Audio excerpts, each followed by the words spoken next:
grabado de esta parte. Sí, así. Así, el grandote a la izquierda. Entonces vamos a hablar de un grupo de enfermedades que son las hepatitis virales, hepatitis crónicas no virales. Y en realidad lo que vamos a hablar básicamente ahorita son de las enfermedades autoinmunes, ¿okay? Que son las que me interesa un poquito que conozcan ustedes. ¿Okay? De las enfermedades autoinmunes del hígado, son tres las más comunes y las más frecuentes: la hepatitis autoinmune, la colangitis biliar primaria y la colangitis esclerosante primaria. ¿Okay? Esas tienen una particularidad, ¿okay? Y se las digo porque eso siempre lo preguntamos. Tanto la hepatitis autoinmune como la colangitis biliar primaria son de mujeres, son altamente prevalentes en mujeres, y la colangitis esclerosante primaria es de varones. ¿Okay? Las enfermedades autoinmunes del hígado tienen esa distribución. ¿Okay? Entonces vamos a hablar unas palabras de la hepatitis autoinmune. La hepatitis autoinmune, como su nombre lo dice, es una enfermedad autoinmune que se caracteriza por una inflamación persistente del hígado, una inflamación que ocurre predominantemente a nivel del espacio periportal, usualmente con hipergamma-globulinemia y autoanticuerpos.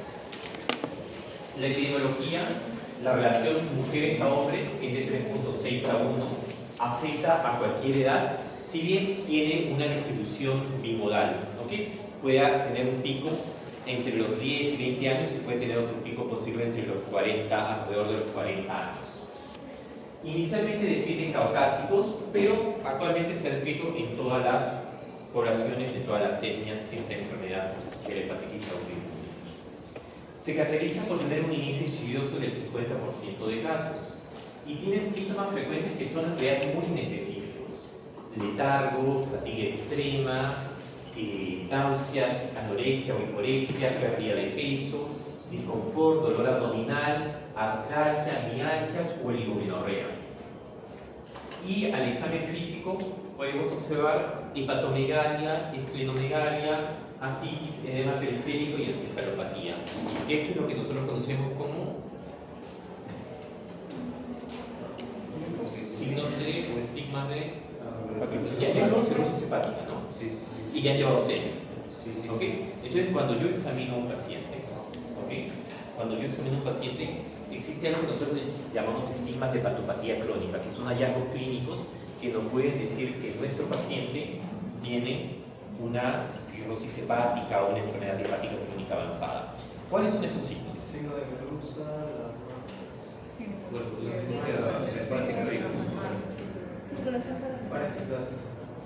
Ya, empecemos desde arriba.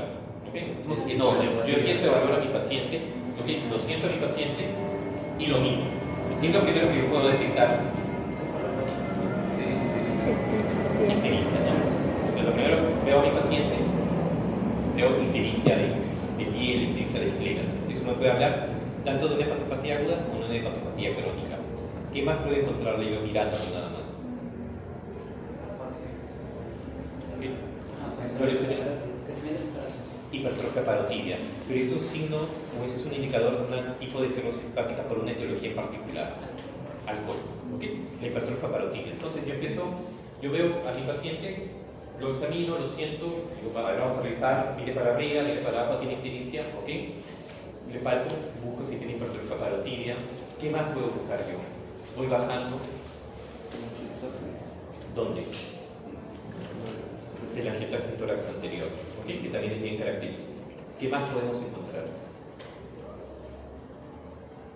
Estoy en tórax ya, estoy viendo al paciente. ¿Qué más?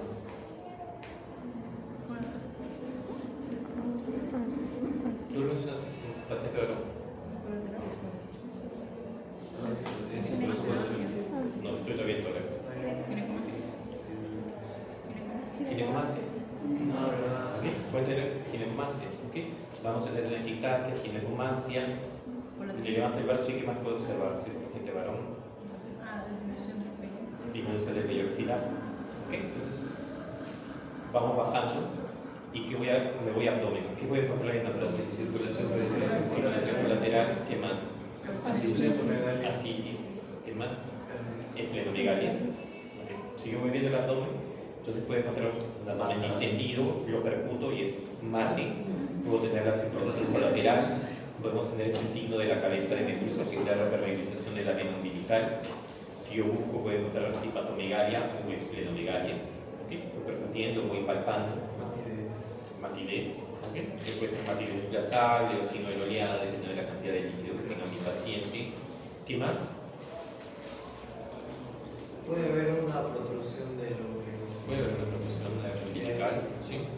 ¿Qué más? El vello púbico perdido. Pérdida del vello púbico, sí, correcto también. La atrofia de genitales. Exactamente, ¿no? Puede tener atrofia testicular. ¿Sí? En caso de llevarlo, acuérdense que los pacientes con cirrosis hepática sufren como una estrogenización, ¿no? Entonces, incluso el desarrollo de las telangiectasias también tiene que ver con eso, ¿no? Entonces, hay pérdida de vello, tanto axilar como púbico, se pierde la distribución normal que tienen los varones, que es triangle para arriba, que es romboide, y tienen hipogonadismo. Yo le veo las manos también y puedo observar Estigma hepático. lo que llamamos palmas hepáticas, ¿no? Que es el esquema palmar. ¿Sí? Mencionó el tema de la estrogenización. ¿Eso se podría evidenciar, por ejemplo, en la voz del paciente, un cambio en el registro de la voz? No, sí, pero no está descrito como, no lo vemos. Pero sí vemos esas características. Y sigo buscando Una caquexia. bueno, puede ser un paciente desnutrido. No todos necesariamente son así. Algunos pacientes, muchos de estos pacientes con cirrosis hepática ahora son pacientes que tienen hígado graso y son más bien gorditos, ¿no? Voy para abajo y más voy a mostrar. Edema en miembros inferiores o cambios tróficos, que es cambio de coloración en la piel como consecuencia de episodios de edema repetición. ¿Okay? Y si yo evalúo neurológicamente al paciente, también puedo Le hace el test. puede tener cefalopatía hepática o un trastorno hepático mínimo, ¿no? Para que diga algo. ¿Cómo se llama el El test de animales. Animal Animales. naming. Animal naming test. Sí, entonces evaluamos la cefalopatía hepática, ¿no? Entonces, pues cuando yo veo a un paciente inmediatamente con alguna enfermedad del hígado, sospecho de una enfermedad del hígado, inmediatamente nos lanzamos a buscar esos estigmas de hepatopatía crónica que nos pueden orientar a que mi paciente ya tiene una cirrosis hepática, ¿no? Entonces, ¿qué son estos signos de acá, no? Entonces, muy bien, en la bioquímica de un paciente con hepatitis autoinmune, ¿qué vamos a observar? Elevación de transaminasas y de bilirrubinas, y a veces puede estar ligeramente elevada la cercanía a la gama alfa-lipidasa. Y una característica de estos pacientes es que presentan hipergamma-globulinemia, es decir, las globulinas están elevadas a predominio de las gamma-globulinas. Y si yo le hago sangre de inmunoglobulinas, vamos a tener una IgG elevada. ¿Okay? Esa es una característica de los pacientes con hepatitis autoinmune. Estos pacientes expresan anticuerpos. La gran mayoría de ellos expresan un anticuerpo que es el anticuerpo antinuclear. ¿Okay? Que por lo general, exactamente, que lo encontramos con un patrón homogéneo por lo general, pero también a veces se expresa el otro anticuerpo, que es el anticuerpo que se conoce como el anticuerpo liso. Este anticuerpo antinúcleo liso es un anticuerpo que va dirigido contra componentes del ciclo que queremos: la desmina, la dimentina, la tubulina y la L-fertina. Tenemos otros anticuerpos como es el anti-LKM1, que es el antimicrosoma del hígado y riñón, que ese es el anticuerpo característico de la hepatitis autoinmune de los niños. Y tenemos otro anticuerpo que se le conoce como el anticuerpo antiantígeno soluble hepático, el anti-SLA, que es un anticuerpo que por lo general nos indica severidad del cuadro. ¿Ya? Antes el anti-SLA lo catalogaban como un hepatitis autoinmune de tipo 3, actualmente lo consideran como parte de la tipo 1, ahorita lo vamos a mencionar eso. El diagnóstico de la hepatitis autoinmune requiere la presencia de hallazgos característicos y la exclusión de otras condiciones que remeden la hepatitis autoinmune. La hepatitis de interfase es la marca histológica del síndrome y la infiltración portal de células plasmáticas tipifica el desorden. La hepatitis autoinmune sigue siendo una enfermedad que requiere de la biopsia hepática para su diagnóstico. ¿Okay? Es bien difícil hacer el diagnóstico de hepatitis autoinmune. ¿Okay? No basta tener el anticuerpo positivo, porque el ANA positivo lo puede tener presente un porcentaje de la población sana. ¿Okay? Entonces, necesitamos no solamente los anticuerpos, sino excluir otras causas de hepatitis, y la mayor parte de veces también requerimos una biopsia hepática para poder hacer el diagnóstico de esta enfermedad. ¿Okay? Es una enfermedad que sigue teniendo un diagnóstico que es bien complicado. Y lo que encontramos pues es infiltración plasmocitaria o linfoplasmocitaria alrededor del espacio portal, que es lo que conocemos como una hepatitis de que es lo que normalmente observamos en estos pacientes. Entonces, les comentaba que tenemos, o se conocen actualmente, dos tipos de hepatitis autoinmune. La tipo 1, que es la del adulto, ¿okay? Y en realidad puede presentarse a cualquier edad. 75% son mujeres. Y tiene los anticuerpos, el antinuclear, el antimúsculo liso, el antiactina, el antiantígeno soluble y ANCA. ¿Okay? En tanto, la hepatitis autoinmune de tipo 2, esta es predominantemente de los niños y de los adultos muy jóvenes y adolescentes. Y por lo general, esta es casi predominantemente típica de mujeres, el 95% son mujeres en la de tipo 2. Y desgraciadamente, esta tipo 2, que es la que afecta a los niños o a las niñas sobre todo, es la que tiene peor pronóstico, ¿okay? Responde muy mal al tratamiento y cuando uno tiene el tratamiento, por lo general las recaídas son casi siempre. La falla de tratamiento es muy común, recaídas muy comunes y tiene muy mala evolución. El tratamiento de la hepatitis autoinmune es con inmunosupresores y por lo general tenemos dos regímenes. O damos corticoides solo, damos prednisona solo, o damos prednisona con azathioprina. ¿Okay? Y la preferencia de un tratamiento por sobre otro depende de las características del paciente. Pero por lo general, nosotros preferimos usar el esquema de prednisona con azathioprina porque nos permite emplear dosis más bajas de prednisona y la efectividad es igual que usar solo la predni y por todos los inconvenientes que tiene el uso de corticoterapia a largo plazo, ¿no? Que desarrolla cuestiones secundarios, diabetes, edemas, osteoporosis, etc. ¿Okay? Entonces, nosotros preferimos siempre el régimen de prednisona con azathioprina. Estos tratamientos por lo general se dan por mucho tiempo también. ¿Okay? Casi la recaída era una norma durante mucho tiempo. Es decir, tú le das el corticoide, mejoraba las transaminasas, pero ni bien lo quitabas, se volvía a inflamar el hígado. Entonces, actualmente tenemos como una especie de reglas de tratamiento. Damos el tratamiento inmunosupresor hasta conseguir una respuesta adecuada, es decir, que las transaminasas normalicen al igual que la IgG, ¿okay? IgG o gamma globulinas normales. Y si conseguimos eso, damos este tratamiento por un año, año y medio, a veces 2 años, y si vemos que permanece todo normal durante ese periodo de tiempo, hacemos una biopsia hepática de control. Y si en la biopsia no hay evidencia de inflamación, ahí recién consideramos hacer el retiro del tratamiento. Pero por lo general son pacientes que reciben terapia inmunosupresora por varios años, ¿okay? Antes de pensar en retirar. ¿Okay? Nos aseguramos bastante de que el paciente cumpla los criterios. Bueno, es una cuestión más de especialidad para que el paciente no tenga recaídas, porque si no nos recaen, el 80% hacen recaídas. La otra enfermedad autoinmune es lo que antes se conocía como cirrosividad primaria, ¿okay? Que le colocó el nombre antiguo. Actualmente le llamamos colangitis biliar primaria. ¿Okay? Antes se le decía CBP, en algunos de sus libros la van a encontrar como cirrosis biliar primaria, pero actualmente ese término ya no se emplea y usamos el término de colangitis biliar primaria. ¿Okay? Y es una enfermedad hepática crónica de tipo colestásica que es caracterizada por la destrucción de los conductillos biliares intrahepáticos. Esta es la diferencia con la hepatitis autoinmune. En la hepatitis autoinmune los anticuerpos van dirigidos contra los hepatocitos. Acá van dirigidos contra los colangocitos, contra los ductos biliares. ¿Okay? Y por eso es la diferencia en los patrones también. En la hepatitis autoinmune, patrones de tipo hepatocelular, en tanto acá como la destrucción es de conductillos biliares, el patrón es de tipo colestásico. La epidemiología afecta a todas las razas. El predominio de nuevo es de mujeres, la relación es de 9 a 1, ¿okay? Se observa más en mujeres. La edad promedio de inicio es de 50 años, pero se ha descrito un margen bastante variable de aparición de esta enfermedad. La gran mayoría de pacientes que diagnosticamos ahora en realidad son asintomáticos, ¿okay? Con colangitis biliar primaria, ahora muchos pacientes los detectamos por colestasis, porque se hacen algún perfil hepático de chequeo o de rutina o algo, y le encuentran colestasis y lo envían con nosotros para estudio.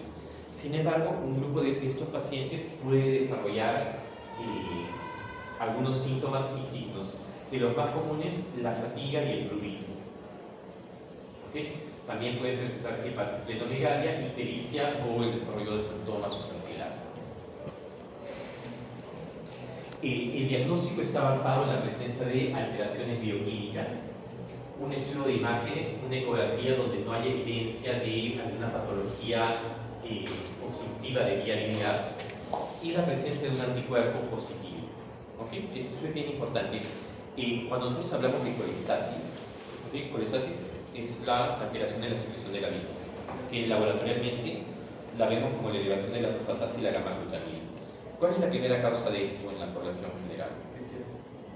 Litiasis, ¿okay? Patología biliar, ¿okay? Coledocolitiasis, es siempre lo primero que sospechamos. Si alguien nos viene con colestasis, decimos, ok, puede que tenga un cálculo que está obstruyendo la vía biliar. Entonces, ante un paciente con colestasis, lo primero que hay que hacer siempre es pedir una ecografía abdominal para buscar cálculos o dilatación del conducto colédoco. Si la ecografía está negativa, entonces el siguiente paso es pedir un dosaje de anticuerpos antimitocondriales. Si los anticuerpos antimitocondriales salen positivos, ya tengo el diagnóstico hecho de colangitis biliar primaria. ¿Okay? La colangitis biliar primaria actualmente para el diagnóstico solo requiere colestasis y un AMA positivo. A diferencia de la hepatitis autoinmune, no requiere de una biopsia hepática. ¿Okay? Antes sí se pedía, o las guías nos decían que había que hacer una biopsia hepática para confirmar el diagnóstico, pero actualmente no se considera necesario y reservamos la biopsia hepática solamente para los casos en los que haya duda diagnóstica. Entonces, el diagnóstico puede ser hecho solo con títulos elevados del anticuerpo antimitocondrial y un patrón bioquímico colestásico. El tratamiento de los pacientes con colangitis biliar primaria es con un medicamento que se le conoce como ácido ursodesoxicólico. ¿Okay? Este es un tipo de sal biliar que se da una dosis de 13 a 15 miligramos por kilo y que lo que va a hacer es incrementar la tasa de transporte de ácidos biliares del hepatocito al colangiocito, reduciendo los niveles de los ácidos biliares hidrofóbicos, tiene un efecto protector sobre la membrana celular. ¿Okay? Y esto además tiene un efecto de tipo inmunomodulador. Pero lo que hacemos básicamente al dar ácido ursodesoxicólico es que este ácido ingresa a la circulación enterohepática y reemplaza a los ácidos biliares o a las sales biliares que normalmente tenemos en nuestro organismo, que cuando se acumulan son dañinas para el colangiocito y para el hepatocito. Entonces las reemplaza y este ácido ursodesoxicólico, al no ser tóxico, aminora el daño hepático, el daño de los colangiocitos. La tercera enfermedad para mencionar es la colangitis esclerosante. Y a diferencia de la colangitis biliar primaria, la colangitis esclerosante se presenta más en varones y va a afectar a los conductos biliares, pero esta va a afectar a los conductos biliares de tamaño medios, medianos, pequeños, medianos y grandes. ¿Okay? Por lo general, a diferencia de la colangitis biliar primaria que solo afecta a los conductos biliares que están dentro del hígado, esta va a tener una afectación de tipo extrahepático. La etiología es desconocida. Como les mencionaba, tiene una predominancia del sexo masculino del 70%, la edad promedio de presentación es de los 30 a 40 años y tiene una asociación con la enfermedad inflamatoria intestinal, y específicamente con la colitis ulcerativa. ¿Okay? Y esta asociación puede ser muy alta. En países de Europa o en Estados Unidos han descubierto que incluso un 63 a 90% de sus pacientes tienen asociada una colitis ulcerativa. El cuadro clínico, 45% de estos pacientes son asintomáticos, pero un grupo de ellos va a desarrollar síntomas. Y por lo general estos síntomas tienen que ver con obstrucción de la vía biliar. Entonces pueden tener dolor abdominal, prurito, ictericia o fiebre a veces cuando hacen una colangitis. Porque esta colangitis esclerosante primaria lo que va a provocar es el conducto biliar áreas de estenosis. ¿Okay? Va a generar inflamación y va a generar que esto se vaya cerrando y eso lleva al desarrollo de colangitis bacteriana.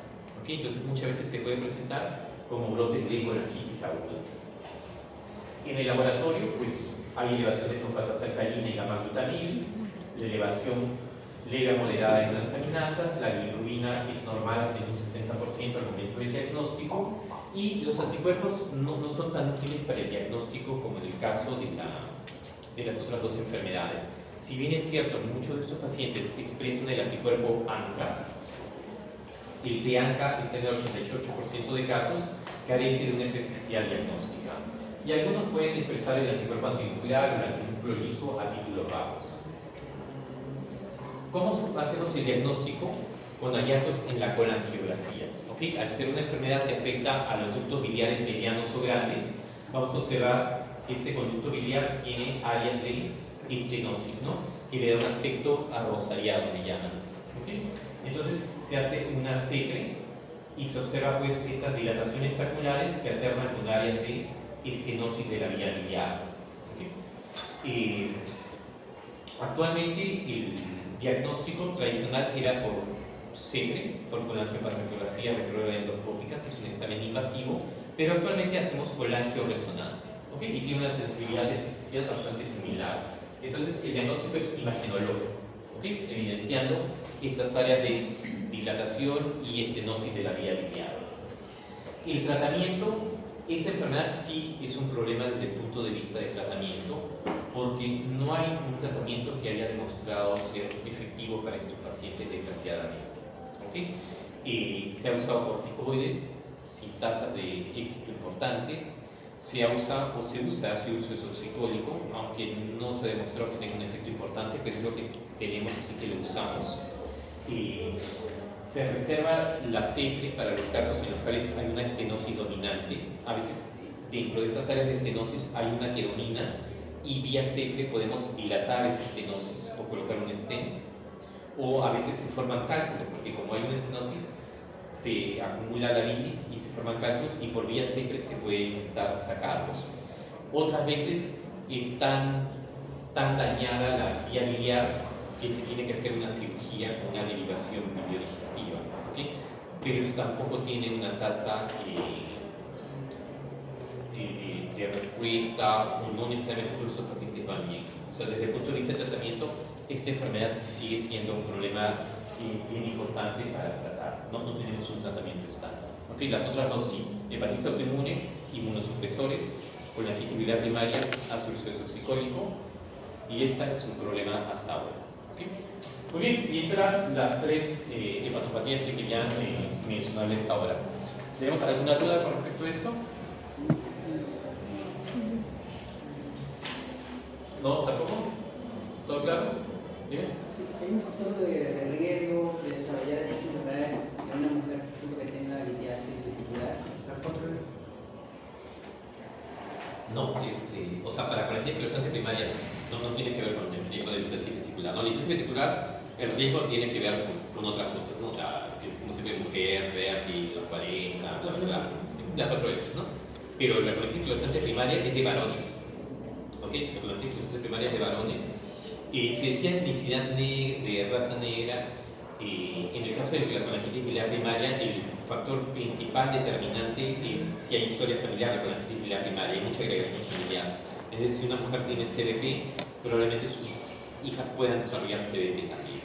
Pero son enfermedades autoinmunes, entonces no hay una asociación genética, no hay una heredabilidad obligatoria, porque como todas las enfermedades autoinmunes, en la fisiopatología siempre hay esta teoría de los dos golpes, ¿no? Es decir, que nace con una susceptibilidad genética, pero un factor medioambiental te activa la enfermedad, ¿no? Entonces, que no se sabe cuál es, ¿no? O sea, porque son infecciones virales, exposición a químicos, pero no se sabe exactamente cuál es. Muy bien, ¿alguna otra pregunta? ¿Algo? ¿No? Muy bien, bueno muchachos, estas serán las clases del día de hoy.